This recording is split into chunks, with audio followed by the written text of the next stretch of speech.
कोशिका घटना चक्र का है यह टॉपिक। उसके पहले बहुत सारे 3-4 टॉपिक जो भी है कंप्लीट ऑलरेडी हो चुका है, तो एक बार प्लेलिस्ट चेक करके आप लोग देख लीजिएगा, ठीक है। तो कोशिका जीवधारियों की संरचनात्मक एवं क्रियात्मक इकाई है। इसमें प्रायः स्वतः जनन की क्षमता होती है। तो जो कोशिका होती है सभी लोग को पता है, उसी से हमारा पूरा जो शरीर होता है वो चलता है। तो इसीलिए वो क्रियात्मक भी है और संरचनात्मक भी है, ठीक है, क्योंकि कोशिका से ही बन के पूरा शरीर का निर्माण होता है और क्रिया भी, सारे कार्य भी कोशिका ही करता है। कोशिका का सिद्धांत जो है स्लाइडर और स्वान ने दिया था। जीवधारियों को 2 प्रकार की कोशिकाएं देखने को मिलती हैं, एक प्रोकैरियोटिक और दूसरा यूकैरियोटिक कोशिका। ठीक, प्रोकैरियोटिक कोशिकाओं में केंद्रक, केंद्रक कला, केंद्रिका कला युक्त कोशिकांग इत्यादि नहीं पाए जाते हैं। इनमें आनुवंशिक पदार्थ पाया जाता है, ठीक है। तो प्रोकैरियोटिक में आनुवंशिक पदार्थ पाए जाते हैं, परंतु इसमें हिस्टोन प्रोटीन जो होती है वो संयुक्त नहीं होती है। तो आनुवंशिक पदार्थ में हिस्टोन तो होता ही है, लेकिन प्रोकैरियोटिक कोशिकाओं में हिस्टोन देखने को नहीं मिलता।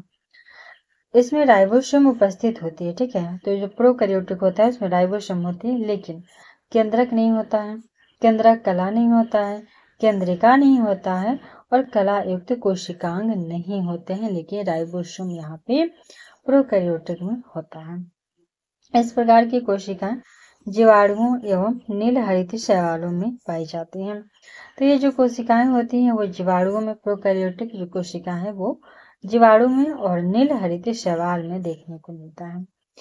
वहीं यूकैरियोटिक कोशिका का बात किया जाए तो इसमें पूर्णतः विकसित केंद्रक होते हैं, केंद्रिका होती है तथा कला युक्त कोशिकांग भी होता है। इन कोशिकाओं में हिस्टोन प्रोटीन पाया जाता है। इन कोशिकाओं में हिस्टोन प्रोटीन होता है और इस प्रकार की कोशिकाएं पेड़ पौधों, जंतुओं और कुछ शैवालों में भी देखने को मिलता है। तो ये शैवाल वाला कंफ्यूजन कर सकता है कि शैवाल में यूकैरियोटिक कुछ में और कुछ में प्रोकैरियोटिक देखने को मिलता है। जो हिस्टोन प्रोटीन है वो प्रोकैरियोटिक में नहीं होता है, लेकिन यूकैरियोटिक में होता है और प्रोकैरियोटिक में आनुवंशिक पदार्थ भी देखने को मिलता है। पादप कोशिका जंतु कोशिका से भिन्न होती है, क्योंकि इसकी कोशिका में बाह्य आवरण जो होता है वो कोशिका भित्ति सेल वाल कहलाता है। तो पादप कोशिका जंतु कोशिका से अलग होता है, क्योंकि इसकी कोशिका में कोशिका भित्ति होता है, जो कि हरे पौधों में मुख्यतः सेलुलोज से निर्मित होता है। जंतु कोशिका में कोशिका भित्ति का अभाव होता है। जंतु कोशिका में कोशिका भित्ति का अभाव होता है। इसके अलावा जंतु कोशिका में हरित लवक अनुपस्थित होता है, जो कि पादप कोशिकाओं में पाया जाता है। प्लाज्मा झिल्ली या कोशिका झिल्ली एक अर्धपारगम्य झिल्ली है। प्लाज्मा झिल्ली या कोशिका झिल्ली जो होती है कैसी झिल्ली है, तो अर्धपारगम्य झिल्ली है, जो प्रत्येक सजीव कोशिका के जीव द्रव्य को घेरे रहती है, ठीक है। तो प्लाज्मा झिल्ली या कोशिका झिल्ली जो होती है वो अर्धपारगम्य झिल्ली होती है, जो प्रत्येक सजीव कोशिका के जीव द्रव्य को घेरे रहती है, ठीक है। रॉबर्टसन 1959 ईस्वी द्वारा प्रस्तुत अवधारणा के अनुसार कोशिका झिल्ली की बाहरी एवं भीतरी परतें जो होती हैं वो प्रोटीन तथा मध्य परत लिपिड द्वारा निर्मित होती है। तो कोशिका झिल्ली की बाहरी और भीतरी परतें प्रोटीन से और मध्य परत लिपिड द्वारा बनता है। वर्तमान में सिंगर और निकोलसन ने 1972 द्वारा एक अवधारणा दी है। तो अभी जो सर्वमान्य है वो सिंगर और निकोलसन का ही अवधारणा है, जो 1972 में आया था। इनके अनुसार कोशिका झिल्ली में फास्फोलिपिड की 2 परतें होती हैं, जिसके बीच बीच में कुछ प्रोटीन होती हैं। और रॉबर्टसन 1959 में क्या बोले थे कि बाहरी और भीतरी प्रोटीन होती है और मध्य वाला लिपिड होता है, मतलब बाहर प्रोटीन, अंदर प्रोटीन और बीच में लिपिड होता है। वहीं बात सिंगर और निकोलसन कहते हैं कि नहीं, ये पूरी की पूरी फास्फोलिपिड की 2 परत होती हैं और बीच बीच में प्रोटीन होता है, ठीक है।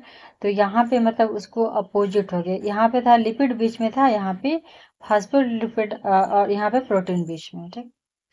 कोशिका में प्रोटीन संश्लेषण में अंतःद्रव्य जालिका और राइबोसोम की भूमिका सर्वाधिक महत्वपूर्ण है। तो कोशिका में प्रोटीन संश्लेषण होती है और अंतःद्रव्य जालिका ER जिसको कहते हैं और राइबोसोम की भूमिका सबसे ज़्यादा इम्पोर्टेंट है। एक एंडोप्लाज्मिक रेटिकुलम जालिका की कला से राइबोसोम लगे रहते हैं तथा ये राइबोसोम प्रोटीन संश्लेषण के निर्माण स्थल होते हैं। राइबोसोम को प्रोटीन की फैक्ट्री भी कहा जाता है।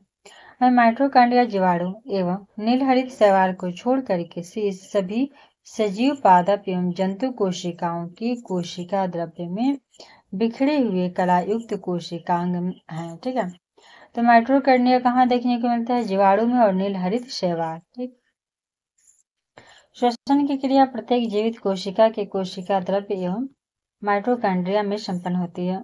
श्वसन से संबंधित प्रारंभिक क्रियाएं कोशिका द्रव्य में तथा शेष क्रियाएं जो होती हैं वो माइटोकॉन्ड्रिया में होती हैं।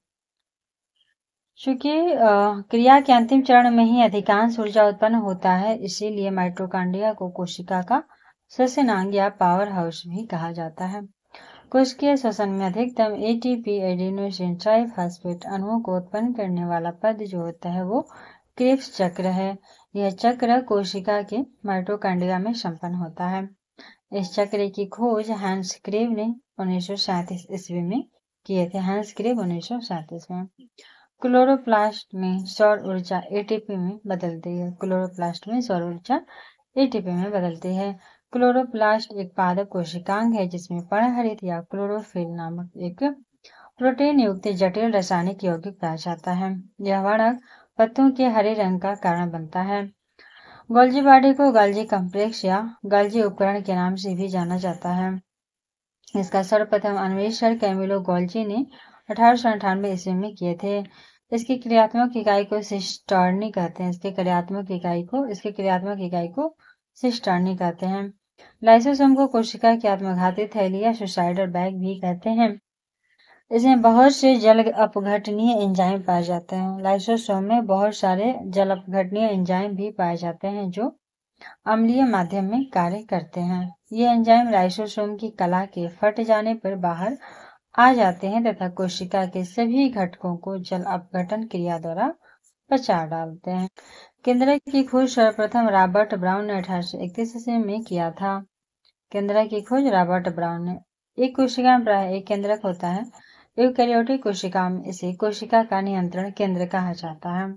यूकेरियोटिक कोशिका में कोशिका का नियंत्रण केंद्र होता है केंद्रक। इसमें आनुवंशिक पदार्थ डीएनए पाए जाने के कारण इसका प्रमुख कार्य होता है जीवों के पैतृक लक्षणों को संतान में भेजना। डीएनए की खोज फ्रेडरिक मिशर ने 1869 ईस्वी में किया था। Friedrich Miescher 1869। डीएनए का double helix model James Watson तथा क्रिक ने दिया था। डीएनए एक आनुवंशिक पदार्थ होता है तथा जीवों के लक्षणों की संकेत सूचनाओं को जन्मपत्र की भांति अनेक जनकों से उनके संतानों बच्चों में ले जाता है। यह नाभिक के अलावा माइटोकॉन्ड्रिया तथा हरित लवक कोशिकांग में भी पाया जाता है। मनुष्य एक लिंगी प्राणी है जिसमें गुणसूत्रों की संख्या 23 जोड़ी 46 पाई जाती है। पुरुषों में 44+XY जबकि स्त्रियों में 44+XX गुणसूत्र होते हैं। पुरुष तथा स्त्री में 22 जोड़ी 44 गुणसूत्र ऑटोसोम्स होते हैं जबकि 23वां जोड़ा गुणसूत्र पुरुषों में XY और महिला में XX देखने को मिलता है, जिन्हें लिंग गुणसूत्र कहते हैं। जनक माता पिता से जिस संतान को XY गुणसूत्र मिलता है वह पुत्र बनाता है और जिसे XX गुणसूत्र मिलता है वह पुत्री बनाता है।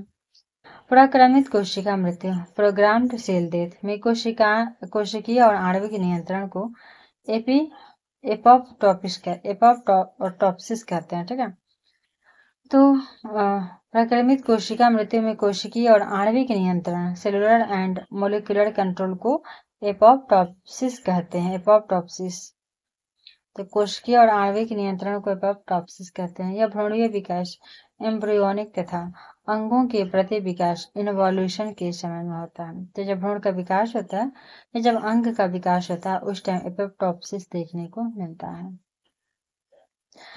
फर्स्ट अब क्वेश्चन इसका हो गया थ्योरी। अभी हम लोग क्वेश्चन पढ़ेंगे।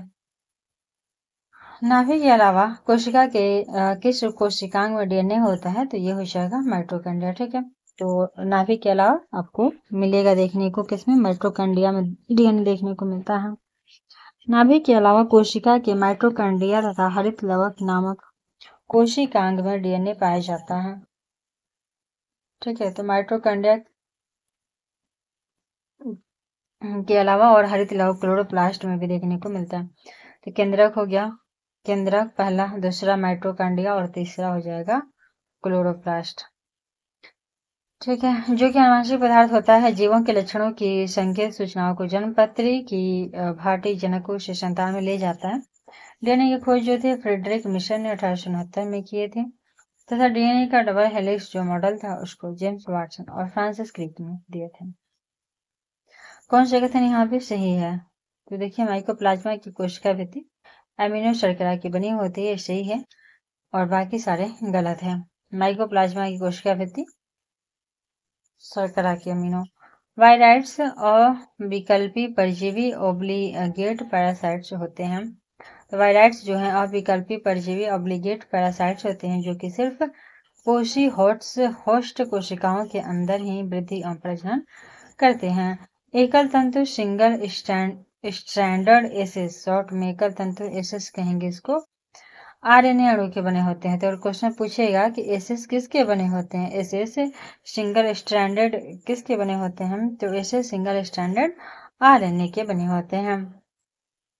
और वायरॉइड्स जो होते हैं वो अविकल्पी परजीवी ऑब्लिगेट पैरासाइट होता है जो कि पोषी होस्ट कोशिका के अंदर ही होता है। ठीक है। इनमें न्यूक्लियक अम्ल जो होती है प्रोटीन आवरण द्वारा नहीं घिरा रहता है, तो इसलिए बाकी जो भी ऑप्शन है जैसे कि यहाँ पे कह रहे हैं कि प्रयास लघुत्तम स्वजीवी कोशिका है तो गलत है। विषाणु समवायरड एकल तंतु आरएनए से बनता है, ये भी गलत है। रिकेट्सिया में कोशिका भित्ति नहीं होती तो ये भी गलत है। यहाँ पे कह रहा है कि वायराइड्स जो होते हैं वो परजीवी होते हैं, ऑब्लिगेट परजीवी। निम्नलिखित कथनों में से कौन से पादप और प्राणी कोशिकाओं के बीच समान अंतर के बारे में सही है? ठीक है, तो इसे बताना है कौन सा कथन सत्य है। तो फर्स्ट स्टेटमेंट कह रहा है कि पादप जो होते हैं तो पादप कोशिकाओं में सेलुलोज कोशिका भित्तियां होती हैं, तो बिल्कुल करेक्ट है, जबकि प्राणी कोशिकाओं में वे नहीं होती, ये भी करेक्ट है। सेकंड कह रहा है कि पादप कोशिका में प्लाज्मा झिल्ली नहीं होती है, बिल्कुल गलत बात है ये, जबकि इसके विपरीत प्राणी कोशिकाओं में वे होती हैं, तो सेकंड गलत हो जाएगा। ठीक है। परिपक्व पादप कोशिका में एक बृहद राजधानी होती है जबकि प्राणी कोशिका में अनेक छोटी छोटी राजधानी, तो ये करेक्ट करता है कि पादप में बड़ी राजधानी और जंतुओं में जैसे हम लोग में छोटी राजधानियां होती हैं तथा जो पादप होते हैं उनमें सेलुलोज कोशिका भित्तियां होती हैं और जो प्राणी होते हैं उसमें नहीं होती हैं। ठीक है। तो देखिए यहाँ पर डिटेल एनालिसिस है कि पादप कोशिका एवं जंतु कोशिका दोनों में प्लाज्मा झिल्ली उपस्थित होती है, तो प्लाज्मा झिल्ली दोनों में देखने को मिलता है। कुछ पदार्थों को अंदर या बाहर आने जाने देती हैं जिसके कारण इसे वर्णात्मक पारगम्य झिल्ली कहते हैं। प्लाज्मा झिल्ली लचीली होती हैं और कार्बनिक अणुओं जैसे लिपिड और प्रोटीन की बनी होती हैं। पादप कोशिकाओं में मुख्यतः सेलुलोज से निर्मित कोशिका भित्ति भी होती है। ठीक है। तो पादप कोशिकाओं में सेलुलोज से बना कोशिका भित्ति होती है जो पौधों को संरचनात्मक दृढ़ता प्रदान करता है। यह पादप कोशिका का सबसे बाहरी आवरण होता है तथा जंतु कोशिका में इसका अभाव होता है। परिपक्व पादप कोशिका में एक बृहद रसधानी या रिक्तिका वैकुवर्ष होती है। तो जो परिपक्व पादप होता है कोशिका उसमें एक बड़ी राजधानी या रिक्तिका होती है जबकि जंतु कोशिका में अनेक छोटी राजधानियां देखने को मिलती हैं। पादप कोशिका की कोशिका द्रव्य में उपस्थित राजधानी जो होती है उसको टोनोप्लास्ट नामक एक झिल्ली से घिरी होती है। तो पादप कोशिका की कोशिका द्रव्य में जो उपस्थित राजधानी होती है वो टोनोप्लास्ट नामक एक झिल्ली से घिरा होता है। तो कोशिका द्रव्य जो होती है उसकी राजधानी टोनोप्लास्ट, उस झिल्ली का नाम है टोनोप्लास्ट। पादप कोशिका जंतु कोशिका से किस प्रकार भिन्न होती है? तो कोशिका भित्ति के कारण। पादप कोशिका जंतु कोशिका से भिन्न होती है, क्यों होती है?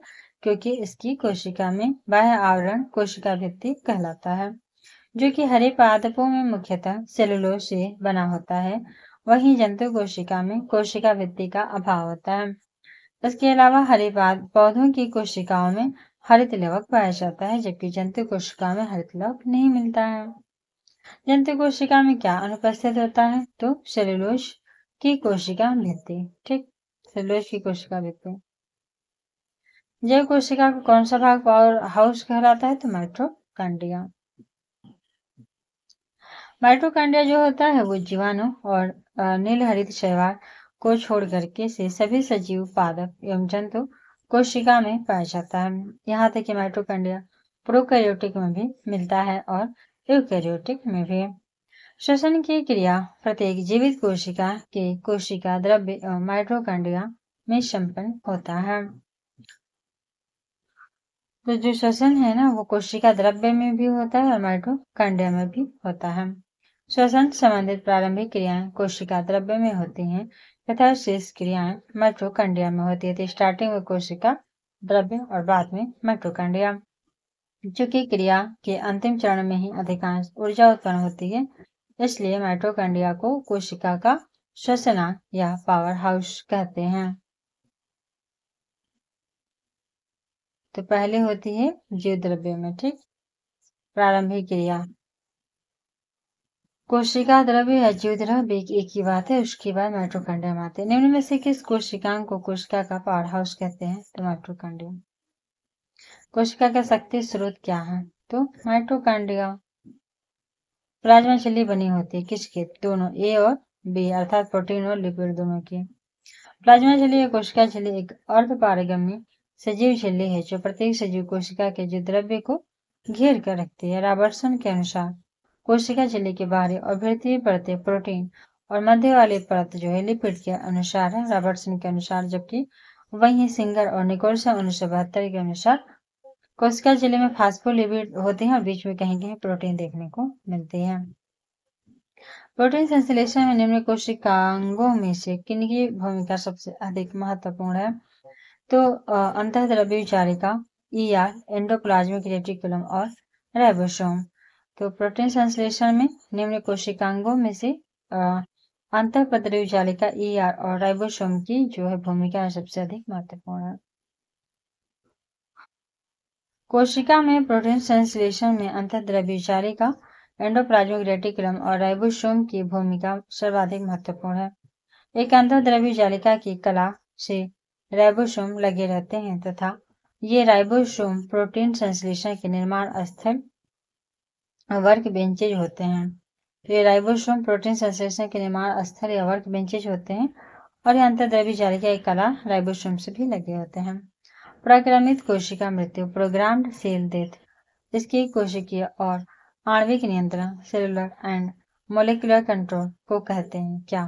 तो हो जाएगा एपोप्टोसिस। एपोप्टोसिस। प्रक्रमित कोशिका मृत्यु, प्रोग्राम्ड सेल डेथ, शॉर्ट में पीसीडी, में कोशिकीय और आणविक नियंत्रण, सेलुलर एंड मोलिकुलर को एपोप्टोसिस कहते हैं। यह भ्रूणीय विकास, एम्ब्रियोनिक डेवलपमेंट और अंगों ऑर्गन्स के प्रति विकास, इन्वोल्यूशन के समय होता है। हमारे तंत्र में अधिकतम एटीपी अणुओं को उत्पन्न करने वाला पद कौन सा है? तो क्रेब्स चक्र।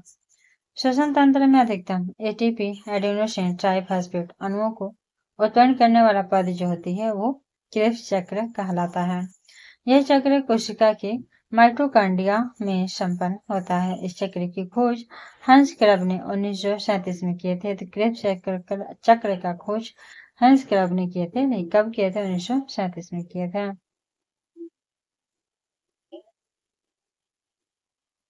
तो इसके बाद ये ना चैप्टर क्लोज हो गया।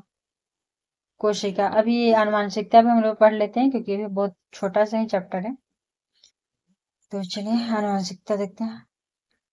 सजीवों के विलक्षण जो एक पीढ़ी से दूसरी पीढ़ी में प्रसारित होते हैं वंशागत या आनुवांशिक लक्षण कहलाते हैं। आनुवांशिक लक्षण के एक पीढ़ी से दूसरी पीढ़ी में जाने अर्थात प्रसारित होने की प्रक्रिया को ही आनुवांशिकता हेरिडिटी कहलाता है। आनुवांशिकता की खोज ग्रेगर जॉन मेंडल ने की थे। ये ऑस्ट्रिया देश के ब्रुन नामक शहर में पादरी थे। ग्रेगर जॉन मेंडल ऑस्ट्रिया देश के ब्रुन नामक शहर में पादरी थे, ऑस्ट्रिया में। इन्हें आधुनिक आनुवांशिकी का पिता कहते हैं। उन्होंने उद्यान मटर के पौधे में 7 लक्षणों की तुलनात्मक विभिन्नताओं की वंश कितने लक्षण, तो 7 लक्षण के प्रयोग किया, उसका विस्तृत अध्ययन किए। इनके प्रयोग से ही पता चलता कुछ नियम प्रतिपादित किए, जैसे कि प्रभाविता का नियम और पृथक्करण का नियम और स्वतंत्र अव्यूहन का नियम। तो अभी तीनों नियम क्या है, जैसे कि law of dominance, law of segregation और लॉ ऑफ इंडिपेंडेंट असॉर्टमेंट। तो प्रभाविता, पृथक्करण और स्वतंत्र अव्यूह। तो जीवों में आनुवंशिक लक्षण क्रोमोसोम द्वारा संतान में ले जाए जाते हैं। ये न्यूक्लियोप्रोटीन के बने होते हैं। तो जो भी गुण माता से बच्चे में जाते हैं वो किसके बने होते हैं, न्यूक्लियोप्रोटीन के बने होते हैं। क्रोमोसोम नाम सर्वप्रथम वाल्डेयर 1888 ईस्वी में प्रस्तुत किया था। तो क्रोमोसोम जो नाम था वो कौन दिया था, तो वाल्डेयर ने दिए थे 1888 में। क्रोमोसोम पर स्थित डीएनए की बनी ऐसी अति सूक्ष्म संरचनाएं जो आनुवंशिक लक्षणों का धारण एवं उनका एक पीढ़ी से दूसरी पीढ़ी में स्थानांतरण करते हैं, जीन कहलाते हैं। ठीक है, उनको क्या कहते हैं, जीन कहते हैं। जीन जो होता है जीवों के शरीर में आनुवंशिकता की मूलभूत इकाई है। तो जीन जो है जीवों के शरीर में आनुवंशिकता की मूलभूत इकाई है। सामान्यतः किसी भी प्रजाति में गुणसूत्रों क्रोमोसोम की संख्या निश्चित व स्थिर कांस्टेंट रहती है। ठीक है, तो किसी प्रजाति में जो फिक्स होते हैं क्रोमोसोम, गुणसूत्रों की संख्या आयु और वजन के साथ परिवर्तित नहीं होती है। वजन जैसे बदलता है, आयु बदलता है, लेकिन गुणसूत्र नहीं बदलता। किसी भी जीव के डीएनए में विद्यमान समस्त जीनों का अनुक्रम ही जीनोम कहलाता है। जीनोम के सभी गुणसूत्रों का संरचनात्मक एवं प्रक्रियात्मक संगठन ही जीनोम चित्रण कहलाता है। प्लवमान जीन या जंपिंग जीन के सिद्धांत का प्रतिपादन बारबरा मैक्लिंटॉक ने किया था। इस खोज के लिए ही इन्हें चिकित्सा विज्ञान के क्षेत्र में नोबेल प्राइज भी मिला। इन्होंने मक्का के पौधे पर अपना अनुसंधान किया था। तो बारबरा मैक्लिंटॉक ने मक्का के पौधे पर अपना दिया था अनुसंधान। अध्ययन के तौर पर उन्होंने देखा कि जंपिंग जीन्स द्वारा जो आनुवंशिक परिवर्तन होते हैं उससे मक्का के दाने पर कुछ धब्बे स्पॉट्स पड़ जाते हैं।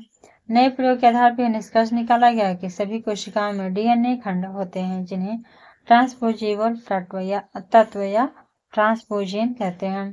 तो सभी जो कोशिकाएं हैं उनमें डीएनए के खंड होते हैं जिन्हें ट्रांसपोजेबल तत्व या ट्रांसपोजीन कहते हैं। इनका विकास की प्रक्रिया में महत्वपूर्ण योगदान भी ट्रांसपोजीन का होता है।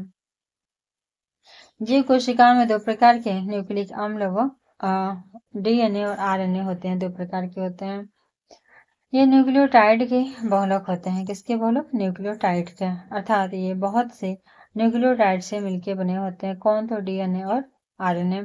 प्रत्येक न्यूक्लियोटाइड 3 अणुओं से मिलता है। बहुत सारे न्यूक्लियोटाइड से मिलकर डीएनए आरएनए बनते हैं और खुद न्यूक्लियोटाइड जो है 3 अणु से मिलकर बनता है, जिनमें पहला है नाइट्रोजनी बेस प्यूरिन एवं पिरामिडीन। ठीक है, तो नाइट्रोजनी बेस में प्यूरिन और पिरिमिडीन आता है। दूसरा है पेंटोज शुगर और तीसरा है फॉस्फेट।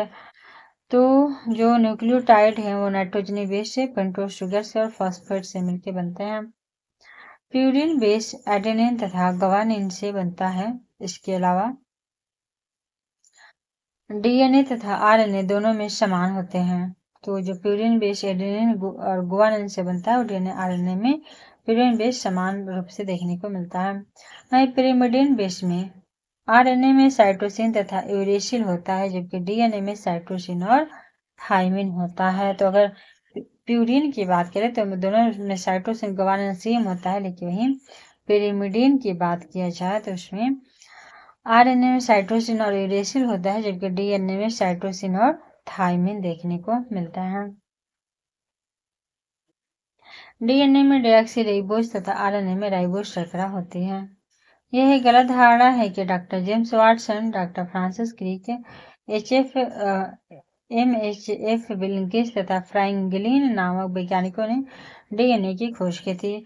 वस्तुतः इन वैज्ञानिकों ने एक्सरे विश्लेषण द्वारा 1953 में डीएनए का कुंडलीकरण विन्यास प्रस्तुत किया था। ये सारे के सारे जो अभी तक उन्होंने पढ़े थे वो सारे के सारे गलत है। वो डीएनए का खोज नहीं किए थे। वास्तव में डीएनए की पहचान सबसे पहले 1869 में फ्रेडरिक मिशर किए थे। कौन किए थे, तो 1869 में फ्रेडरिक मिशन किए थे, जो स्विस के रसायन शास्त्री थे। तो स्विस के रसायन शास्त्री फ्रेडरिक मिशन ने डीएनए की पहचान किया था। सामान्यतः डीएनए से आरएनए की कॉपी बनती है। यह प्रक्रिया अनुलेखन या फिर ट्रांसक्रिप्शन कहलाती है। तो अगर डीएनए से आरएनए की कॉपी बनाई जा रही है तो इसको ट्रांसक्रिप्शन कहेंगे। कुछ वायरस में आरएनए से डीएनए की कॉपी बनती है, लेकिन कुछ वायरस में उल्टा होता है, आरएनए से डीएनए बनता और यह प्रक्रिया रिवर्स ट्रांसक्रिप्शन कहलाती है। तो डीएनए से आरएनए ट्रांसक्रिप्शन और उल्टा करेंगे तो उल्टा। इस प्रक्रिया में रिवर्स ट्रांसक्रिप्टेड एंजाइम भाग लेता है। एक्सरे तकनीक व्यवसाय में लगे व्यक्तियों को अपनी कोशिकाओं के डीएनए में स्थायी परिवर्तन का खतरा रहता है। तो एक्सरे तकनीक व्यवसाय में जो भी व्यक्ति हैं उनको कोशिकाओं में उनको लगता है कि बार बार एक्सरे से इफेक्ट होगा और उनके कोशिकाओं के डीएनए में स्थायी परिवर्तन होने का खतरा होता है। ध्यातव्य है कि डीएनए जो होता है एक न्यूक्लिक अम्ल है। डीएनए एक न्यूक्लिक अम्ल है जो आनुवंशिक पदार्थ के रूप में कार्य करता है। अभी इसकी क्वेश्चन आंसर है, बहुत ही छोटा सा है इसका भी क्वेश्चन आंसर। तो आधुनिक आनुवंशिक विज्ञान का जनक कौन है? तो इसका हो जाएगा राइट आंसर कौन हो जाएंगे? तो ग्रेगर जॉन मेंडल। ठीक है, ग्रेगर जॉन। आनुवंशिकता की खोज ग्रेगर जॉन मेंडल ने की थी, इसलिए इन्हें आधुनिक आनुवंशिक विज्ञान का जनक कहा जाता है। आनुवंशिकता के जनक के रूप में विख्यात वैज्ञानिक कौन है? तो ये हैं जे मेंडल। ठीक है, ये हैं जे मेंडल हैं। आनुवंशिक विज्ञान जेनेटिक्स का जनक जो पिता है वो किसे माना जाता है? तो ये हो जाएंगे Johann Gregor Mendel. John Gregor Mendel को जेनेटिक्स का पिता कहा जाता है। मेंडल ने अपने चिर प्रतिष्ठित वंशागति नियमों को प्रतिपादित करने में जिस जीवधारी का उपयोग किया वह था, तो वह गार्डन पे या मटर था। ग्रेगर जॉन मेंडल को आधुनिक आनुवंशिकी का पिता कहा जाता है। उन्होंने मटर के पौधे पर अपना प्रयोग किया था। मेंडल ने सर्वप्रथम मटर के पौधे में मौजूद 7 प्रकार के गुणों का अध्ययन करके 3 नियम प्रतिपादित किए थे। और पहला था प्रभाविता का नियम, पृथक्करण का नियम और स्वतंत्र अभिवन का नियम। मेंडल की आनुवंशिकता के सिद्धांत किस पे आधारित है? तो हो जाएगा लैंगिक जनन पर आधारित है। तो मेंडल की आनुवंशिकता के सिद्धांत लैंगिक जनन पर आधारित है। जीनोम चित्रण जो होता है का संबंध किससे है? तो जीनोम चित्रण का संबंध जीन्स का चित्रण से है, जीन के चित्रण। जीनोम चित्रण जीनोम मैपिंग जो होता है जीन्स के चित्रण से है। किसी भी जीव के डीएनए में विद्यमान समस्त जीनों का अनुक्रम जो होती है वो जीनोम कहलाता है। जीनोम के सभी गुणसूत्रों का संरचनात्मक एवं परिकरात्मक संगठन ही जीनोम चित्रण कहलाता है। हमारे शरीर में आनुवंशिकता की इकाई को कहते हैं क्या? तो जीन कहते हैं। क्रोमोसोम पर स्थित डीएनए की बनी ऐसी अति सूक्ष्म संरचनाएं जो आनुवंशिक लक्षणों का धारण कर एवं उनकी एक पीढ़ी से दूसरी पीढ़ी में स्थानांतरित करते हैं उनको जीन कहते हैं। जीन जीवों के शरीर में आनुवंशिकता की मूलभूत इकाई होती है। जीन है किसका बना हुआ रहता है? तो जीन एक डीएनए का भाग होता है। प्रत्येक गुणसूत्र में डीऑक्सी राइबोन्यूक्लिक अम्ल डीएनए का अत्यधिक लंबा और कुंडलित सूत्रनुमा अणु होता है और इसी अणु के छोटे छोटे खंड को जीन कहते हैं। सामान्यतः एक जीन में डीएनए अणु के 5000 से 1 लाख जोड़ी न्यूक्लियोटाइड 1 लाख मोनोमर अणु होते हैं। तो 5000 से 1 लाख होते हैं एक जीन में। ठीक है, और ये 1 लाख या मोनोमर न्यूक्लियोटाइड पाए जाते हैं। जेनेटिक कोड की विशिष्ट विशेषताएं हैं क्या? तो जेनेटिक कोड की विशिष्ट विशेषताएं क्या हैं? तो देखिए यहाँ पे सभी हो जाएगा। यह प्रायः सार्वत्रिक होता है। यह 3 न्यूक्लियोटाइड क्षारकों का बना होता है जो अमीनो अम्लों के संगत होते हैं, ये भी करेक्ट है। यह अनतिव्यायी गैर अस्पष्ट और कोमा रहित होता है। इनमें एक प्रारंभन और एक समापन कोडॉन होता है। तो सभी का सभी कथन सही है। जेनेटिक कोड जो होता है प्रायः सार्वत्रिक यूनिवर्सल होता है। प्रत्येक जेनेटिक कोड 3 न्यूक्लियोटाइड क्षारकों का बना होता है जो 20 अमीनो अम्लों के संगत होते हैं। इस प्रकार आनुवंशिक जो कूट है पद्धति में 4 के पावर 3 बराबर 64 त्रिगुणी संकेत शब्द होते हैं जिन्हें कोडॉन कहते हैं। ये अतिव्यापी नॉन ओवरलैपिंग गैर अस्पष्ट नॉन एम्बिगुअस कोमा रहित कोमालिस्ट होते हैं। आनुवंशिक कोड के 64 कोडॉन में से 3 कोडॉन होते हैं UAA, UGA और UAG। ये 3 जो होते हैं UAA, UGA और UAG जो किसी भी अमीनो अम्ल को संकेत नहीं देते हैं। इनको समापन कोडॉन, स्टॉप कोडॉन या नॉनसेंस कोडॉन कहते हैं। AUG जो होता है वो मेथियोनिन नामक अमीनो अम्लों का कोडॉन को प्रारंभन कोडॉन कहते हैं। जीन के भीतर अनुक्रम आधार में परिवर्तन कहलाता है क्या? तो उत्परिवर्तन। अनुक्रम आधार में परिवर्तन उत्परिवर्तन। जीन के भीतर अनुक्रम जो होता है आधार में होने वाले परिवर्तन को उत्परिवर्तन म्यूटेशन कहते हैं। उत विकास के लिए आनुवंशिक परिवर्तन स्थापित करने में उत्परिवर्तनों का काफी महत्व होता है। जीवों में आनुवंशिक लक्षण संतान में ले जाए जाते हैं किसके द्वारा? तो क्रोमोसोम के द्वारा। जीवों में आनुवंशिक जो लक्षण है वो क्रोमोसोम द्वारा संतान में ले जाए जाते हैं। ये न्यूक्लियो प्रोटीन के बने होते हैं तथा इसका नाम प्रस्तुत करने वाले वैज्ञानिक जो है वाल्डेयर 1888 ईस्वी में थे। कोशिका विभाजन के समय क्रोमैटिन जालिका की धागे के समान छोटे छोटे टुकड़ों के रूप में स्पष्ट हो जाती है। तो कोशिका विभाजन के समय क्रोमैटिन जालिका की धागे के समान छोटे छोटे टुकड़े के रूप में स्पष्ट हो जाती है। क्रोमैटिन पदार्थ के इन छोटे टुकड़ों को ही गुणसूत्र कहते हैं जिन पर जीन्स पाए जाते हैं। अधिकतर जीन्स जो होते हैं वो DNA के भाग हैं, परंतु कुछ विषाणुओं में RNA के भाग होते हैं जैसे कि रियो वायरस। ठीक। तो क्रोमैटिन पदार्थ के इन छोटे टुकड़ों को ही गुणसूत्र कहते हैं जिन पर जीन्स पाए जाते हैं। अधिकतर जो जीन्स होते हैं DNA के भाग होते हैं, परंतु कुछ विषाणुओं में ये RNA के भाग होते हैं जैसे कि रियो वायरस। ठीक है, रियो वायरस में जीव कोशिकाओं में आनुवंशिक लक्षणों के नियंत्रण में निम्नलिखित में से कौन सा उत्तरदायी है? तो DNA हो जाएगा। ठीक है, जीव कोशिकाओं में आनुवंशिक लक्षणों के नियंत्रण में DNA उत्तरदायी होता है। DNA की निम्नलिखित में से किस विशिष्टता ने उसे पीढ़ी दर पीढ़ी आनुवंशिक सूचना संग्रह करने और प्रेषण करने के लिए अद्वितीय रूप से उपयुक्त बनाया है? तो दो रज्जुकों 2 स्ट्रैंड्स की पूरकता। DNA प्रत्येक मानव कोशिका के केंद्रक में विद्यमान होता है। DNA की मुख्य कार्य आनुवंशिक सूचनाओं का संग्रह एवं उनका प्रेषण है। DNA के दो रज्जुकों की पूरकता उसे इस कार्य हेतु सक्षम बनाती है। लैंगिक जनन से आनुवंशिक विचरण कैसे होता है? कैसे होता है?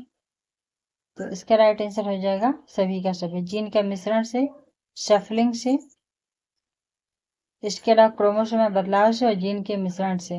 तो तीनों से ही लैंगिक जनन से आनुवंशिक विचरण होता है, चाहे सम्मिश्रण हो, चाहे बदलाव हो, चाहे जीन के मिश्रण, सभी के सभी।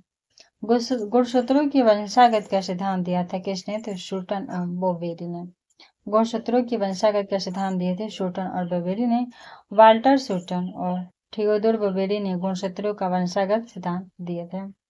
जीन अणु DNA की संरचना को सबसे पहले किसने रेखांकित किया था? तो ये हो जाएंगे डॉक्टर जेम्स वाटसन और doctor Francis Crick.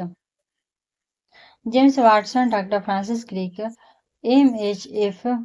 MHF Wilkins तथा R फ्रैंकलिन नामक वैज्ञानिकों ने एक्स-रे विश्लेषण द्वारा वर्ष 1953 में जीन अणु DNA का कुंडलीदार सर्पिलाकार श्रेणी सदृश विन्यास प्रस्तुत किया। इनके अनुसार एक सीढ़ी के भांति DNA का जो अणु है वो सीधा नहीं होता है। सीढ़ी के दो लंबे दंड एक एक की अक्षरेखा के चारों ओर द्विचक्राकार रचना डबल हेलिक्स बना लेते हैं। जेम्स डी वाटसन तथा फ्रांसिस क्रिक का संबंध निम्नलिखित में से किस खोज से है? तो DNA की संरचना से है।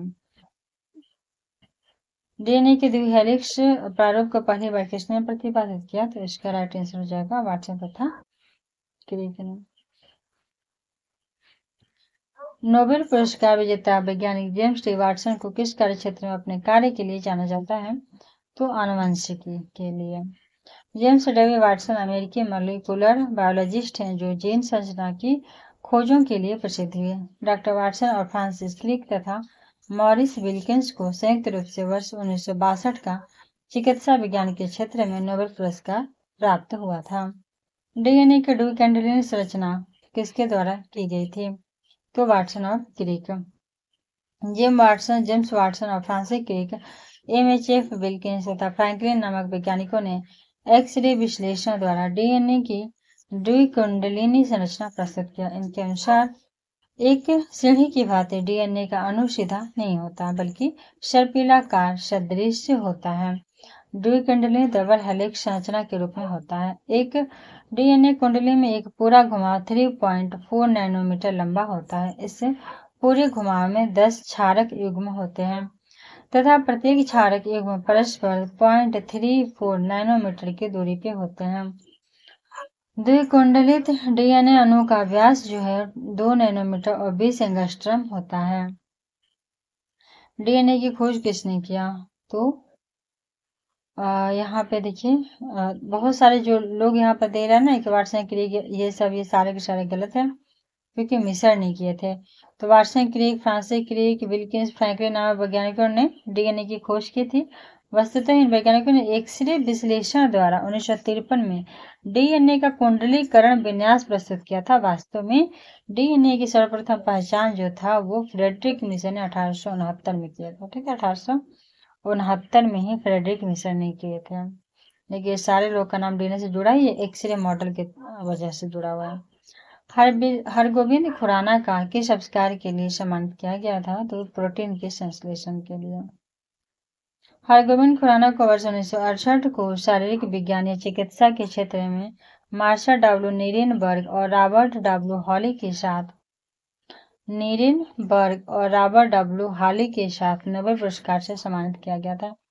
इनके द्वारा किए गए अनुसंधान से यह पता लगाने में मदद मिलेगी कोशिका के आनुवांशिकी कोड को ले जाने वाले न्यूक्लिक अम्ल में उपस्थित न्यूक्लियोटाइड्स किस प्रकार की कोशिका के प्रोटीन संश्लेषण को नियंत्रित करते हैं। प्रयोगशाला में सर्वप्रथम डीएनए का संश्लेषण किया था किसने? तो हरगोविंद खुराना ने किए थे। प्रयोगशाला में सर्वप्रथम डीएनए का संश्लेषण हरगोविंद खुराना ने किया था। प्लवमान जीन या जंपिंग जीन के सिद्धांत का प्रतिपादन किसने किया था? तो बारबरा मैकक्लिंटोक ने किया था। प्लवमान जीन या जंपिंग जीन के सिद्धांत के प्रतिपादक बारबरा मैकक्लिंटोक थे, जिन्हें 1983 ईस्वी में इस विशेष अनुसंधान के लिए चिकित्सा विज्ञान के क्षेत्र के नोबेल पुरस्कार से सम्मानित किया गया था। इन्होंने मक्का के पौधे पर आनुवंशिकता का अध्ययन करते समय देखा कि कुछ आनुवंशिक तत्व एक गुणसूत्र में एक स्थान से दूसरे स्थान पर जाने में असमर्थ हैं। अध्ययन के तौर पर उन्होंने देखा कि जंपिंग जीन्स द्वारा जो आनुवंशिक परिवर्तन होते हैं उससे मक्का के दाने पर कुछ धब्बे स्पॉट्स पड़ जाते हैं। नए प्रयोगों के आधार पर यह निष्कर्ष निकाला गया कि जब कोशिकाओं में डीएनए के खंड होते हैं जिन्हें ट्रांसपोजेबल तत्व या ट्रांसपोजीन कहते हैं, इनका विकास की प्रक्रिया में महत्वपूर्ण योगदान होता है। डीएनए में उपलब्ध कौन सा यौगिक अमीनो अम्ल नहीं बनाता है? तो देखिए यहाँ पे हो जाएगा क्या था, एडेनिन, टायरोसिन, साइटोसिन, गुआनिन। तो टायरोसिन नहीं बनाता, ठीक है, बाकी एडेनिन, गुआनिन, साइटोसिन, थायमिन सब बनाता है। तो एडेनिन, गुआनिन और साइटोसिन जो होता है अमीनो अम्ल बनाते हैं। टायरोसिन एक अतात्विक अमीनो अम्ल है, तो यह स्तनियों के शरीर में ही निर्मित होता है। टायरोसिन नामक अमीनो अम्ल डीएनए में मौजूद एक यौगिक है जो कि अमीनो अम्ल नहीं बनाता है। डीएनए एक न्यूक्लिक अम्ल है जो जीवों के सभी लक्षणों को, संकेत, सूचनाओं को जन्म पत्री की भांति जनकों से संतानों में पहुंचाने का कार्य करता है। डीएनए में मौजूद शर्करा होती है क्या? तो डीऑक्सीराइबोज। जीव कोशिकाओं में दो प्रकार के न्यूक्लिक अम्ल होते हैं, डीऑक्सीराइबोन्यूक्लिक अम्ल अर्थात डीएनए तथा राइबोन्यूक्लिक अम्ल अर्थात आरएनए। प्रत्येक न्यूक्लिक अम्ल के संयोजन में 4 प्रकार के न्यूक्लियोटाइड अणु भाग लेते हैं। डीएनए मुख्यतः जो होता है केंद्रक में होता है और इसके न्यूक्लियोटाइड अणुओं में शर्करा, डीऑक्सीराइबोज तथा नाइट्रोजनीय समाक्षारण एडेनिन, गुआनिन, थायमिन और साइटोसिन होता है। इसके विपरीत आरएनए जो होता है मुख्यतः कोशिकाओं के साइटोसोल में होता है। जो आरएनए होता है कोशिकाओं के साइटोसोल में होता है और इसके न्यूक्लियोटाइड अणुओं में शर्करा, राइबोज तथा नाइट्रोजनीय समाक्षार एडेनिन, गुआनिन, यूरेसिल और साइटोसिन देखने को मिलता है। राइबोजाइम से होते हैं क्या? तो राइबोजाइम से होते हैं आपको आरएनए, ठीक है, राइबोजाइम से होते हैं आरएनए। राइबोन्यूक्लिक एसिड एंजाइम या राइबोजाइम्स आरएनए अणु हैं जो विशिष्ट जैव रासायनिक प्रतिक्रियाओं को उत्प्रेरित करने की क्षमता रखते हैं। आरएनए के इस उत्प्रेरक गुण कैटालिटिक प्रॉपर्टीज की खोज के लिए थॉमस आर किच तथा सिडनी अल्टमैन को 1989 ईस्वी में नोबेल पुरस्कार दिया गया था। किसी भी प्रजाति में गुणसूत्र संख्या है तो क्या होती है, किसी भी प्रजाति में गुणसूत्र की संख्या स्थिर रहती है। सामान्यतः किसी भी प्रजाति में गुणसूत्र क्रोमोसोम की संख्या निश्चित व स्थिर होती है। गुणसूत्रों की संख्या आयु या ओजन के साथ परिवर्तित नहीं होता। निम्न में से किसमें लिंग गुणसूत्र नहीं होते हैं? तो छिपकली में नहीं होता है, बाकी चीता में होता है, बंदर तितली में होता है, लेकिन छिपकली में नहीं होता। छिपकली की अनेक प्रजातियों सहित जो भी अनेक सरीसृप होते हैं उसमें भी सरीसृपों में भी लिंग गुणसूत्र नहीं होता है। इनमें लिंग निर्धारणीय पर्यावरणीय जो है ताप से होता है। लिंग कैसे निर्धारित होता है? ताप के अनुसार। साधारण मानव में गुणसूत्र होते हैं कितने? तो साधारण मानव में 23 जोड़ी 46 होते हैं। मनुष्य एक लिंगी है, यूनिसेक्सुअल एनिमल है जिसमें गुणसूत्रों की संख्या कुल 23 जोड़ी 46 होती है, 44 प्लस XY, जबकि स्त्रियों में 44 प्लस XX होते हैं। पुरुष तथा स्त्री में 22 जोड़ी क्रोमोसोम ऑटोसोम्स जो होते हैं 44 होते हैं, जबकि 23वां जोड़ा जो होता है गुणसूत्र पुरुषों में XY और महिलाओं में XX होता है, जिन्हें लिंग गुणसूत्र सेक्स क्रोमोसोम्स कहते हैं। जनक से जिस संतान को XY गुणसूत्र मिलते हैं वह पुत्र बनता है और जिसमें XX मिलते हैं वह पुत्री। मानव शरीर की कोशिकाओं में पाए जाने वाले गुणसूत्र जोड़ों की संख्या है, क्या है? तो 23 है। ठीक है, कितने? 23 जोड़ी। कथन और कारण है तो मानव में संतान के लिंग निर्धारण में स्त्रियों की प्रमुख भूमिका होती है, तो बिल्कुल करेक्ट है। और स्त्रियों में 2 X होते हैं, ये भी सही है। तो दोनों का दोनों सही है और वो उसका सही व्याख्या भी है, क्योंकि X के कारण लिंग निर्धारण होता है। ठीक है, तो मानव में संतान के स्त्री ने पुरुष होता है, क्योंकि वायु होता है ना पुरुष में। मानव में संतान के लिए लिंग निर्धारण जो होता है उसमें पुरुषों की प्रमुख भूमिका होती है, क्योंकि पुरुषों में XY लिंग गुणसूत्र होता है, जबकि स्त्रियों में XX होता है। वे अर्धसूत्री विभाजन द्वारा युग्मकों अर्थात शुक्राणु, स्पर्म तथा अंडाणु ओवम का निर्माण होता है तथा ये अगुणित हैप्लॉइड होते हैं।